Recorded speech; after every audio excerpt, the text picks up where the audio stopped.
Ms. Kallas, and it's good to be here again for the discussion of the 2024 discharge of the External Action Service budget. When I came here a year ago, then not only it was my first week in the office, but I was also defending a budget that I had neither approved nor spent or had anything to do with. But it was even then for me important to give you my views from the start how I want to work with the European Parliament. Back then I committed to cooperation, transparency and regular dialogue with the European Parliament, and my commitment has not changed. I want to thank you for the constructive way in which our cooperation has continued since then. I also want to thank the European Court of Auditors for the presentation of the 2024 annual report. The Court of Auditors' work is valuable to the External Action Service because your findings and recommendations help us strengthen our internal governance, our controls, and our operational management across 145 delegations and offices. It is good to see that the European Court of Auditors has again concluded that spending under the European Public Administration chapter, including the External Action Service, was free from material error.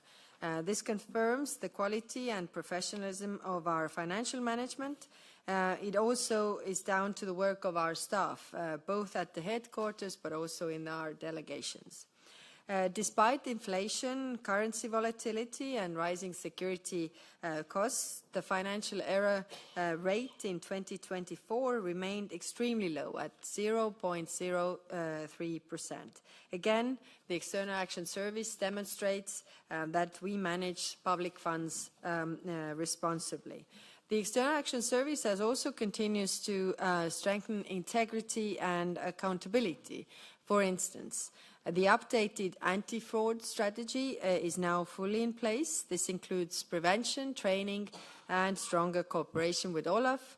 It also includes the first working arrangement signed with the European Public Prosecutor's Office. Work advanced on future EAS whistleblowing framework. I want to see this in place in the near future. I know this responds to the long-time call from the European Parliament.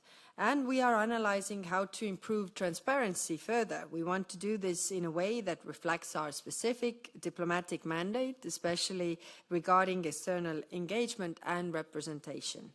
Now, on the budget itself. In 2024, the EAS delivered more with essentially the same means as previous year, with 880 million euro.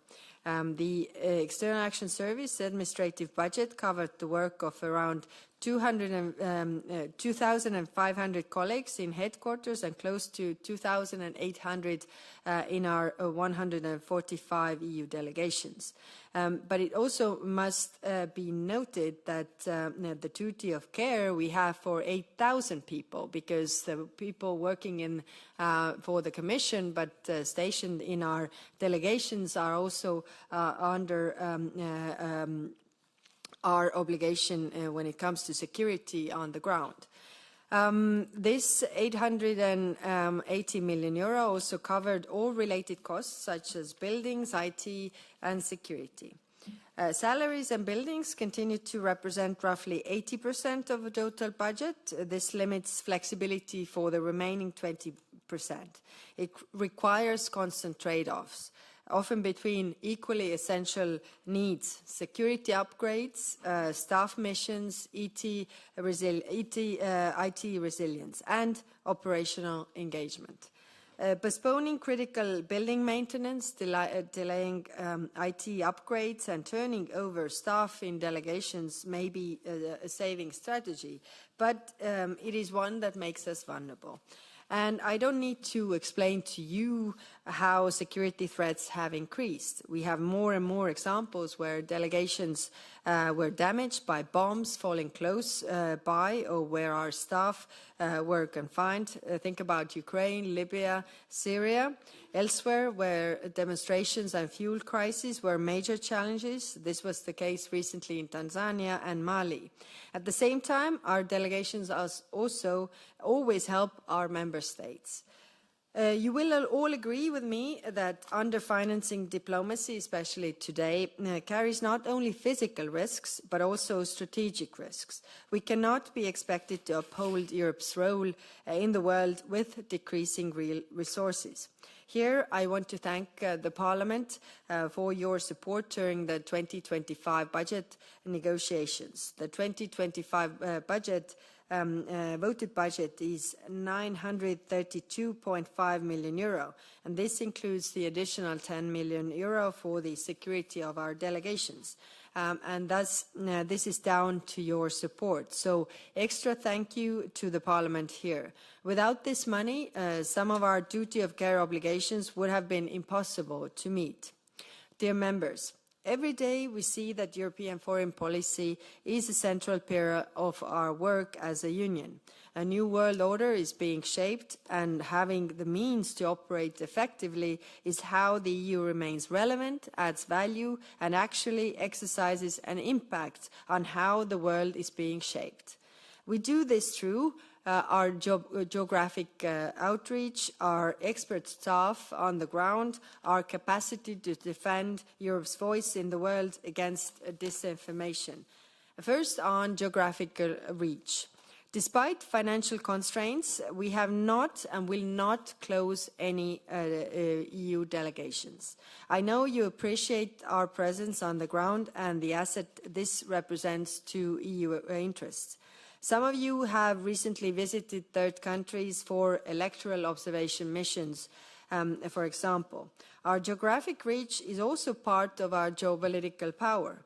But we do, what we do on the ground has to reflect our priorities as a union. EU delegations are our eyes, our ears on the ground, following all aspects of European Union policy, from aid to economic security, trade, access to critical raw materials, migration, security, research. And that is why we are modernizing the network and making it fit for our strategic needs and interests. Some delegations are being reinforced where geopolitical stakes are highest, or where it is cost-efficient to regionalize functions. This is the case in Barbados, Fiji, Cote d'Ivoire, Kenya, Senegal, and South Africa. Others are being streamlined to become diplomatic presence delegations. They maintain the European Union flag, the ambassador, and core representation. In the limited budget context, we still need to see whether the EU flag can be raised in other places where it would be relevant. We are also increasing co-location with the member states and like-minded partners. This saves taxpayers' money. In 2024, 8 new co-location agreements were signed. This brings us to 137 agreements in 80 delegations, 45 with member states and partner countries, and 92 with EU institutions and agencies like European Parliament or the EIB. You are well aware that we have seconded European Parliament staff in some delegations, where very recently in Ukraine and Moldova, as well Jakarta, Addis Ababa, Panama, and New York. We also share the space with the European Parliament liaison offices in major delegations in London and Washington. We continue to promote collaborative office spaces where feasible.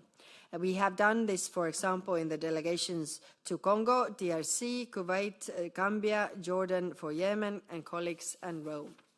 Second, with regards to our staff, we have to use our budget to support equality objectives, not least because it makes us more effective.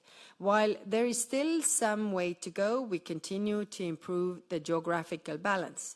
Representation from all member states is steadily increasing, and it's about time. It has been 20 years since the country I know best joined the European Union. All 27 nationalities are represented now at the management level.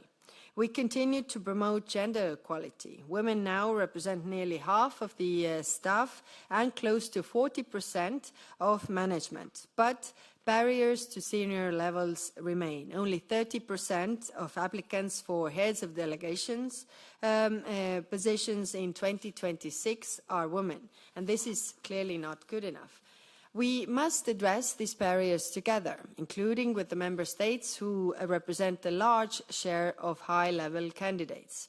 We also continue to strengthen support for the staff well-being and psychological support, especially for colleagues posted in high-risk environments and returning from difficult missions. For example, we introduced resilience training to help colleagues to manage stress and adapt in difficult environments. Health assessments were improved to ensure everyone is physically and psychologically prepared before new postings.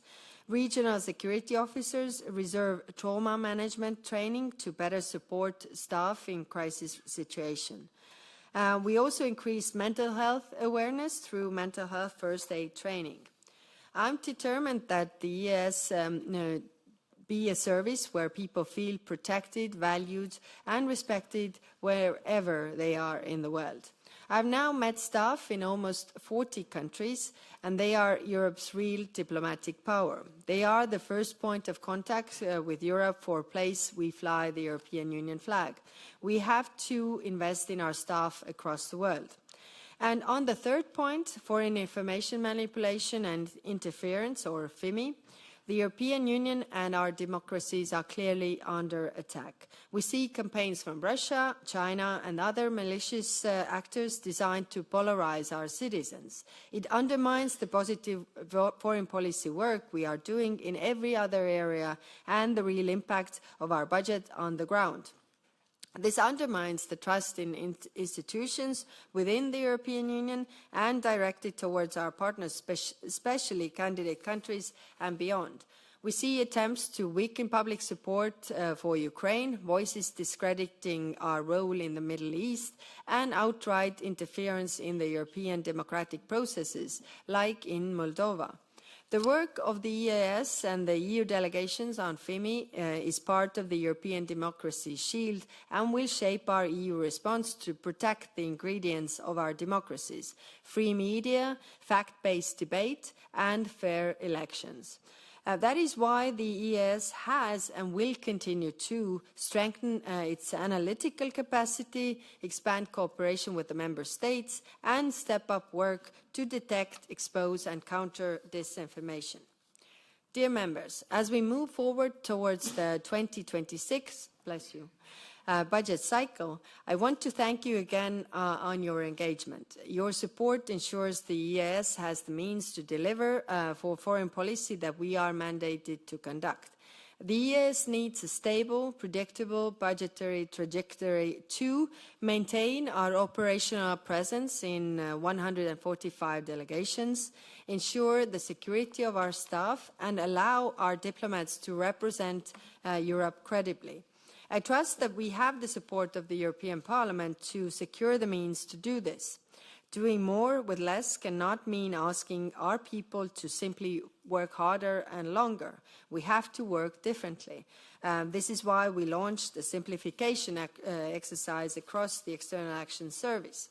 Navigating work in the EU institutions is an art in itself. The time required to prepare a single report using multiple IT systems, following complex internal procedures, and ensuring full legal compliance takes staff away from their core mission, which is diplomacy. And that is why we are reducing duplication between headquarters and delegations. We are streamlining reporting and coordination and clarifying who decides what and on what level. To briefly conclude, as Paul Henry Spaak once said, there are only two types of countries in Europe: small countries and those countries who haven't realized that they are small countries yet. In other words, European voices are often only heard when we are chorus and we sing together. The EAS does this every day, working on behalf of the member states. But to do our work representing the European Union, we need a secure and operational delegations network, a stable diplomatic service with the right people in the right places, and a budget to match the EU's political ambitions.